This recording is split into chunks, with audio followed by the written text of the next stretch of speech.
Okay, Dexter Resurrection, flipping the script already, taking a page out of the Alfred Hitchcock book. We're doing MacGuffins with the audience now.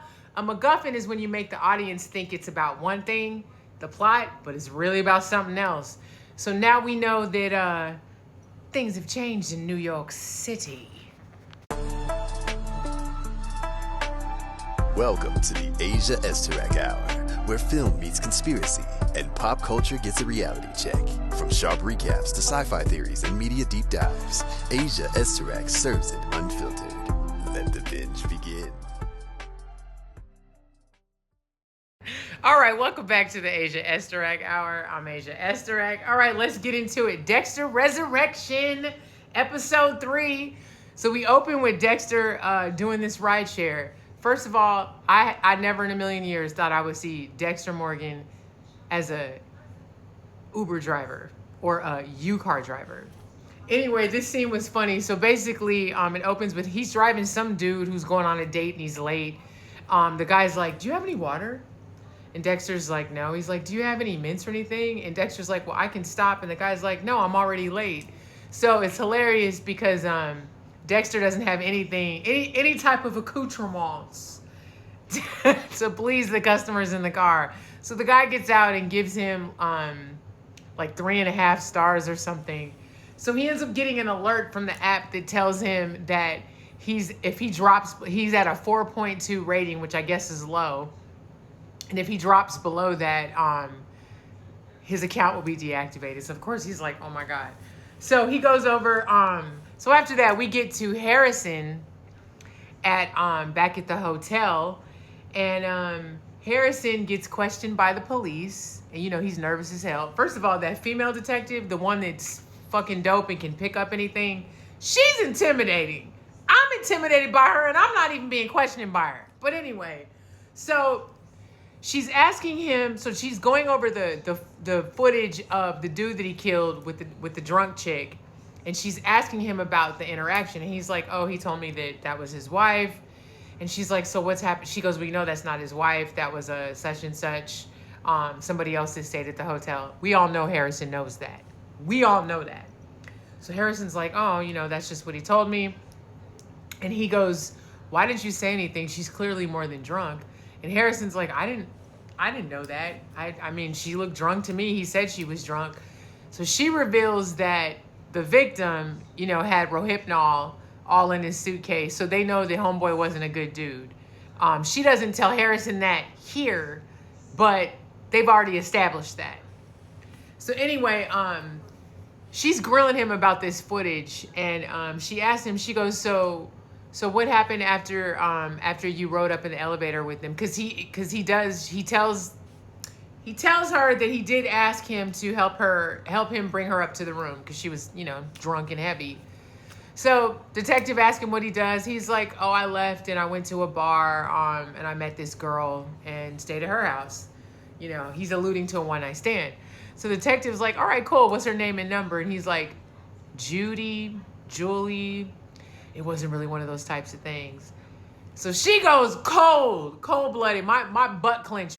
Not my butt clench. My whole butthole would have clenched if she had said this to me. She goes, "Well, we're going to need a name and a number because she's your alibi." And he goes, "So am I a suspect?" And she goes, "Well, you're not a suspect." I would have passed out and died. Okay. So, Harrison's like, "Ah!" So anyway, so back at Bless's house, Bless is the African dude that's hooking Dexter up. I love this guy. So he's back at his house and he's like, "You have a 4.2 rating?" He's like, "Oh my God, we have to fix that." Dexter is not used to having friends, not used to being around people. And of course, this group, they're a very loving family. They're African, community-based, you know what I mean? Very family-oriented. Dexter don't know nothing about none of that shit. So anyway, he gets in there and they're actually having dinner. They insist that he stays for dinner. They're talking about what he needs to do as far as to help with his rating. And in between that, Bless's daughter is there and he's bitching about her and her potential, I can't remember if it's her boyfriend, if they're engaged. I believe they're engaged, but he's like, "They want to leave me, I guess the boyfriend wants to do grad school in California or in Berkeley. Cute little scene. But in this scene, Bless's wife goes, so Dexter, what were you doing in Miami? And of course he's like, the fuck? And she goes, oh no. She goes, I did a background check on you and you had a 10-year gap. And Bless is like, why are you treating him like this? And she's like, I have a right to know. And Dexter, in his voiceover, is like, she's vetting me. He's like, no, it's okay. She's like, her thing is, I want to know who's living under my roof. Exactly. Of course, I would have done that before he moved in. But anyway, just a, tip. So Dexter is like, I had some family stuff and I had to get away. Makes up some shit, brushes it off. But he does ask her if he can get a copy of the background check. So, of course, in the next scene, he's back at the Honeycomb Hideaway. And he's looking at his background check and he uses the same website. And he's trying to narrow down this Ronald Schmidt character, which is the dude who he thinks is killing the rideshare drivers. So, of course, he gets a couple hits. I did write notes, y'all. I had to. It's a lot going on. I can't mess up Dexter. And I left something out last week. So real quick, Uma Thurman is on the show. And in the first episode, you see her break into somebody's apartment. And I think I mentioned this. Pull something out of the vent, which is clearly like a thing of trophies. So that's going to come up later in this episode. But anyway, so Dexter ends up narrowing down the Ronald Schmidt on this background website because of the job. Remember the guy works at this tech company and that's where he had been watching him in the last episode. So anyway, takes his information. He ends up finding out where Ronald Schmidt lives. He goes to the apartment. He sits outside the building and sees that Ronald is gone. And it's funny because Ronald isn't wearing the hood. He just has a regular hat on. Of course, Dexter's like, oh, he's not hunting today. It's crazy how he's a serial killer and he's literally giving us, the audience, like inside information. I know the show's been on forever, but it still never ceases to amaze me. Anyway, so Dexter breaks into the dude's apartment, and it's funny because, he's so used to the old school way of breaking in. This dude has one of those automatic locks on his apartment door where you have to guess the combination. So he ends up guessing it based off of when you fog it up and you see all the fingerprint combinations. This was some movie magic shit, because in real life, he would have been out there for hours trying to figure that shit out. I love movies, how they just make shit happen. So anyway, he goes in the house. He's looking around because he's looking for these trophies, And he's, of course, talking to Harry. And he's reminiscing because he's like, this used to be me. I used to live like this, just in my own world, doing my own thing. So, of course, he ends up getting up to the vents. He notices that there's an imprint in the carpet where these crates are. Figures out that these crates that are holding a plant is where the dude sets this, walks on those, or steps up on it and uses that to get up to the vents to where he finds his trophy.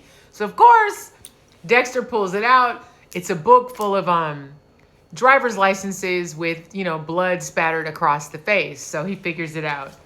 So, of course, he's putting that back up. And, he was shot like right by his heart. And he's still not totally healed. So he's a little bit in pain. I was having anxiety in the scene because, of course, I'm like, dude's going to come back and you're not feeling good. Oh, my God. But anyway, so before that all happens, he calls the dude's job and makes up some lie. He's like, yeah, I work for a such and such company, and I hear that Ronald Schmidt does great work. I would love to get a consultation. When is he available this week? So the girl goes, well, tomorrow he's going to be at Rockefeller Center, but maybe this week. And, of course, Dexter done clocked that. Rockefeller Center, clock it. So we're at Batista's house in Miami. And he gets a call from the other lieutenant, sergeant, whatever, up there in Iron Lake where Dexter was living as Jim Lindsay. So he calls him and he says, listen, we got a hit on such and such's truck, which is the car that Dexter stole. And Batista's like, really? He goes, yeah, apparently it's out in New York City. I guess Dexter got a ticket or something. I can't remember if they showed us. They did show us that. I just forgot it. Or did I? Am I Mandela affecting myself? I don't know. So basically, dude tells Batista that Dexter's in New York City. And Batista's like, okay, give me an address. So I love this. Because the stakes are so fucking high. Sorry for cursing, but I love it. I love that this show came out a million years ago. They've managed to keep it going and it ain't dipped or slipped yet. I'm here for it. Anyway, so after that, we get back to Bless House. He teaches Dexter the ropes as far as the whole Uber thing. So we get back to the hotel with that awesome detective and her partner. They're back in the hotel room where dude was killed. And they're in the bathroom that Harrison perfectly cleaned up.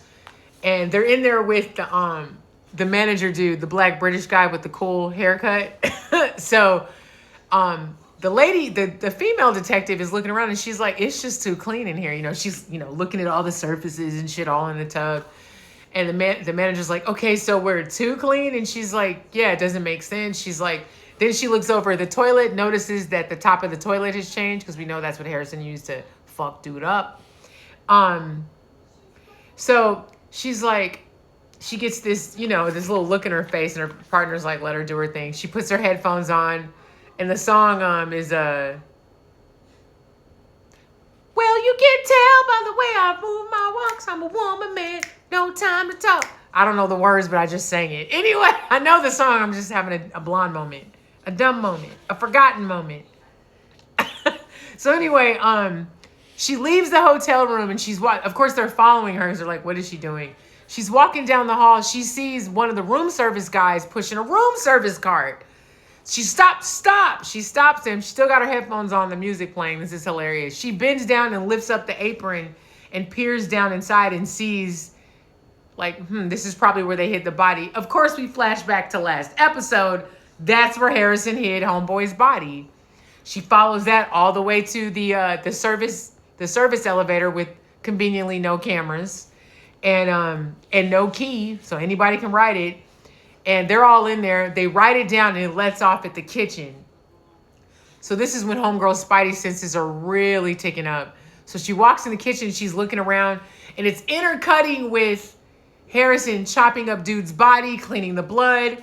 At one point, she's watching the cooks because, you know, the kitchen is alive and active right now. It's business hours.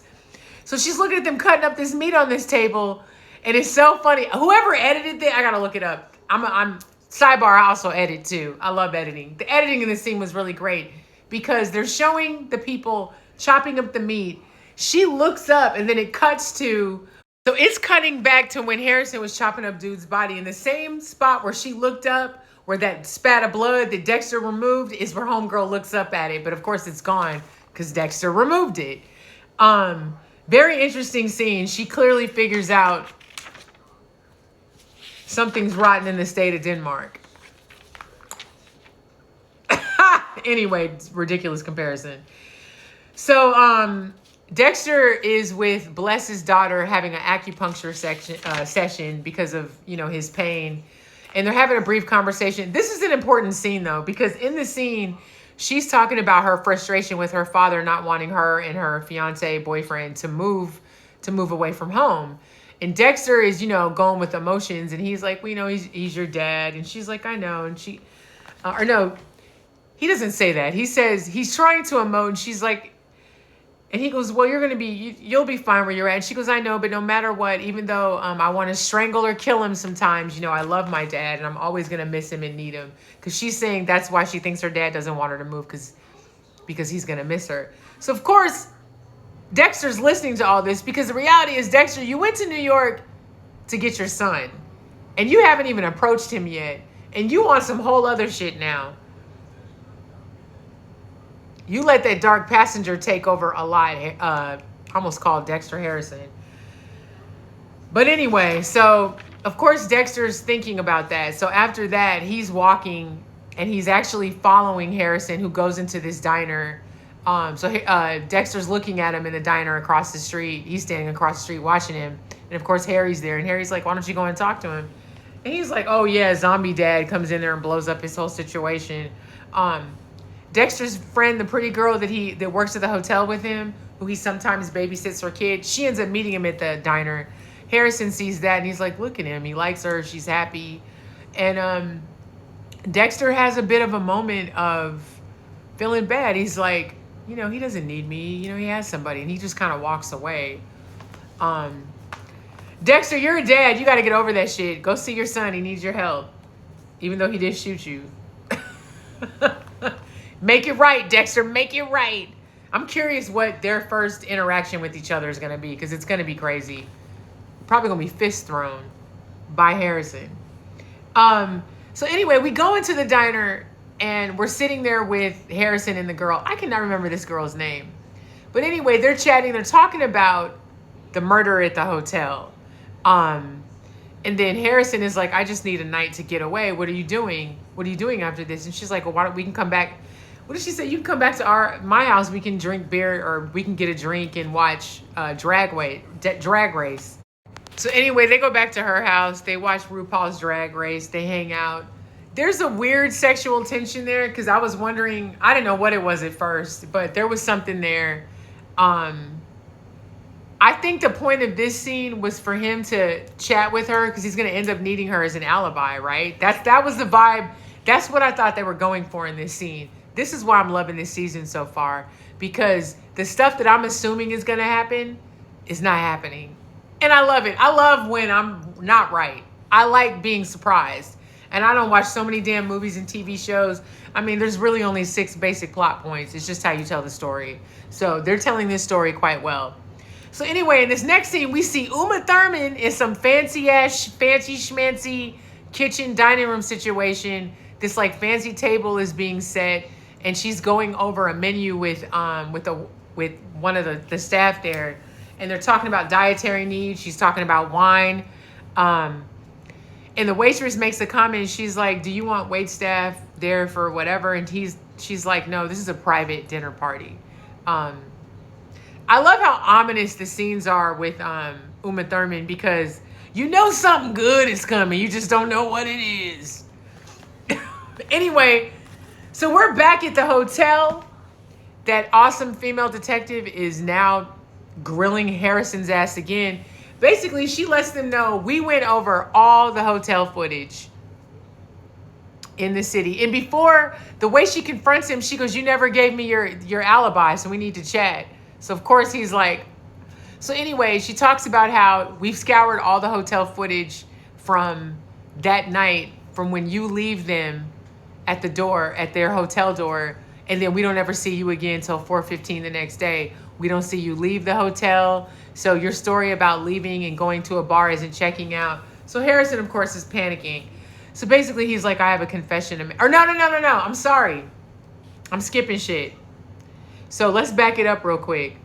Let's back up the scene. So when the female detective, when she was back at the hotel room in the bathroom where the murder took place, talking about it wasn't clean, she comes up with the theory that whoever killed dude was trying to save the woman, because they now know that the victim was a fucking weirdo and a serial rapist. And she's like, maybe our killer is the hero and he's just too scared to come forward because of what's happened. So this theory, so anyway, she says her entire theory to Harrison. She's like, you know what I think? She's like, I think you helped that girl. I think you saw that something was going on. You saved her. You hid the body. And she's like, Harrison, just tell us. So after she does all that, that's when Harrison goes, I have a confession to make. So, of course, her and her partner are like. So he goes, I lied about going to the bar and having a one-night stand. He's like, the truth is I'm homeless and I live at the hotel. I stay in vacant rooms, and that's why you didn't see me on the security footage till whatever time the next day. So they're like, And they're like, can someone vouch for you? And she goes, yeah, my friend, but I don't really want to get her in trouble. She's the one that hooks me up with the room. So of course he has to give up who's doing that. Otherwise your ass going to jail. So after that, we're back in Miami. Batista's at this bar. Masuka and Quinn roll up. It's so cool. I love that we're still seeing the old crew. So that's cool. We see them. They're like, what's this? We hear that you're leaving the department. You're retiring. And he's like, yeah. So Batista's like, yeah, I got plans to travel and a couple things to take care of. And of course, Masuka's ass, because he can't be serious. He's joking. Oh, what is this, like a Jason Statham thing? What do you got to settle the score? And Quinn's like, yeah, like what's going on? Batista's like, no, I just need to take care of a few things. And he's like, you ever had something that never sat right with you? Something along the lines of that. And he's like, all I know is you guys will you'll understand once everything goes down. So of course they're like, what? So anyway, Dexter, next scene, he's at the Rockefeller Center. He's sitting in that car. Homeboy is ready. He pulls out his little pouch with his little magical syringe. He's pulling it out and he's about to place it where it's going to be easy to be accessible when dude gets in the car. And this girl pops her head in the car. He drops the syringe in between, you know the area of no return while you're driving, in between the seat and like the middle console. So it drops and this girl's like, are you my driver? Da-da-da. And he's like, no. And she's like, well, I've been waiting such and such. And he's like, well, I don't know. So he's reaching for it. And that's when the dark passenger dude shows up and gets in the car. So they're in the car, they're driving. Dexter's still feeling for the syringe. It's moving around. That shit was driving me crazy. So dude is like, Dexter confirms where they're going, the address, like they do in any rideshare situation.